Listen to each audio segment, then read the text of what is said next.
All over South India, an age-old ceremony takes place every January, a rejoicing in the generosity of nature in the annual harvesting of the crops. Every January, nature provides the rice to celebrate Pongal. Even the draft animals are given the day off and garlanded with flowers.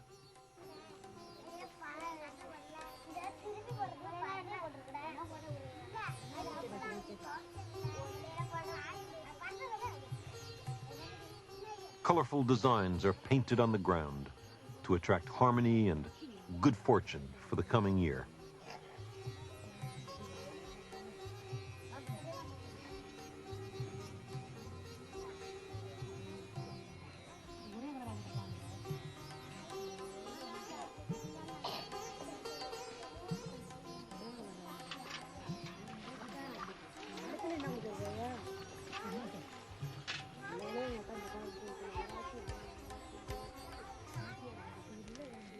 Pongal, a simple porridge, a mixture of rice and sweet milk, symbolizes the harvest, the return of the seasons.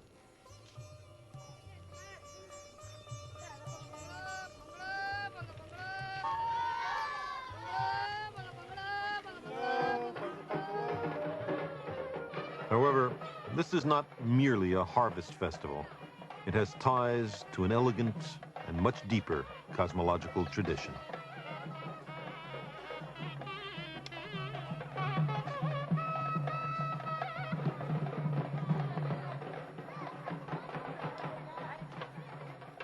The Pongal festival is a rejoicing in the fact that there are cycles in nature. But how could such cycles come about unless the gods will them? And if there are cycles in the years of humans, might there not be cycles in the eons of the gods? The Hindu religion is the only one of the world's great faiths dedicated to the idea that the cosmos itself undergoes an immense, indeed an infinite, number of deaths and rebirths.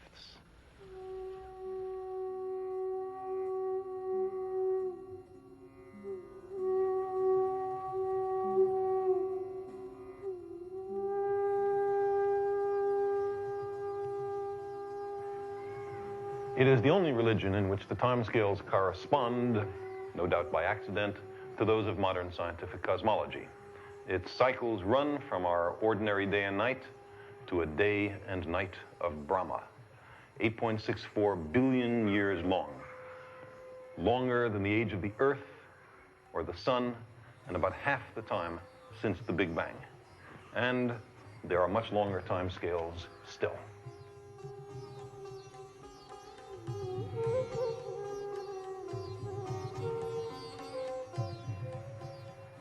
There is the deep and appealing notion that the universe is but the dream of the god, who, after 100 Brahma years, dissolves himself into a dreamless sleep, and the universe dissolves with him, until, after another Brahma century, he stirs, recomposes himself, and begins again to dream the great cosmic lotus dream.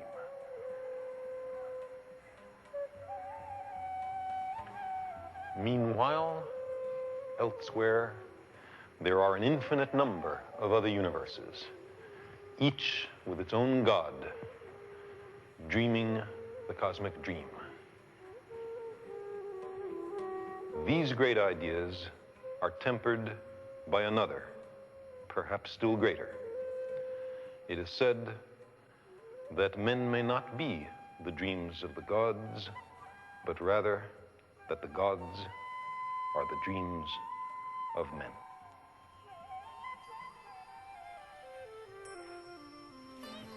In India, there are many gods, and each god has many manifestations.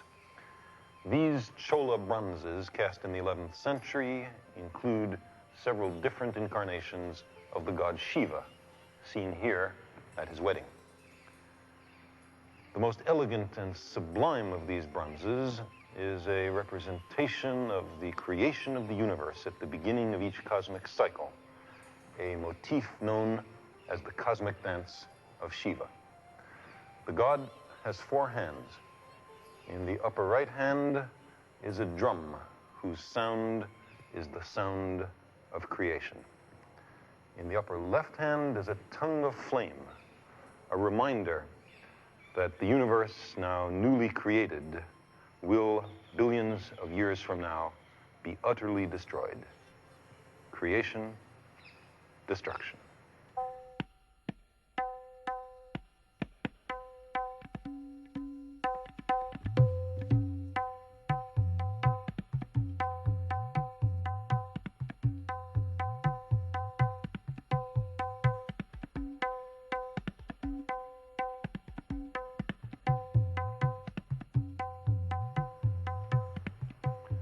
These profound and lovely ideas are central to ancient Hindu beliefs, as exemplified in this Chola temple at Dharasuram.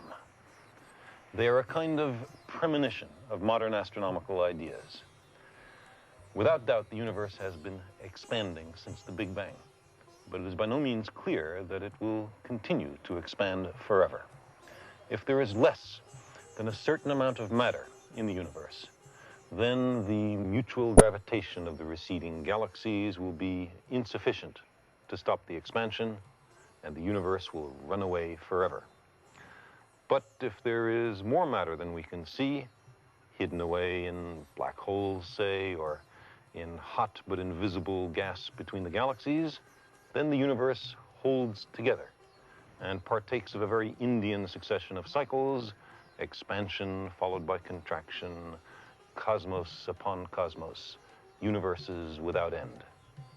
If we live in such an oscillating universe, then the Big Bang is not the creation of the cosmos, but merely the end of the previous cycle, the destruction of the last incarnation of the cosmos. Neither of these modern cosmologies may be altogether to our liking. In one cosmology, the universe is created somehow from nothing 15 to 20 billion years ago and expands forever, the galaxies mutually receding until the last one disappears over our cosmic horizon. Then the galactic astronomers are out of business. The stars cool and die, matter itself decays, and the universe becomes a thin, cold haze of elementary particles.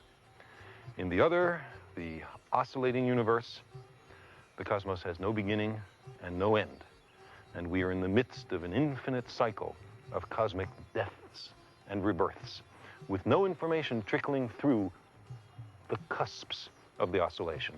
Nothing of the galaxies, stars, planets, life forms, civilizations evolved in the previous incarnation of the universe trickles through the cusp, flitters past the Big Bang to be known in our universe.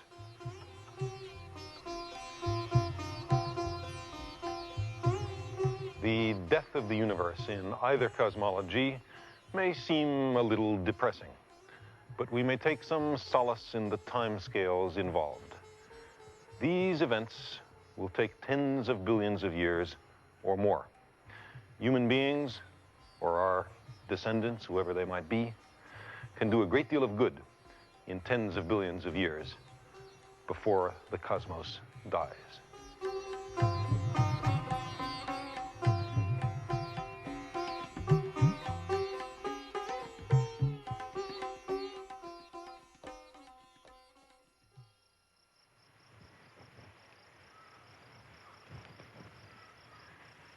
If the universe truly oscillates, if the modern scientific version of the old Hindu cosmology is valid, then still stranger questions arise. Some scientists think that when redshift is followed by blue shift, causality will be inverted and effects will precede causes.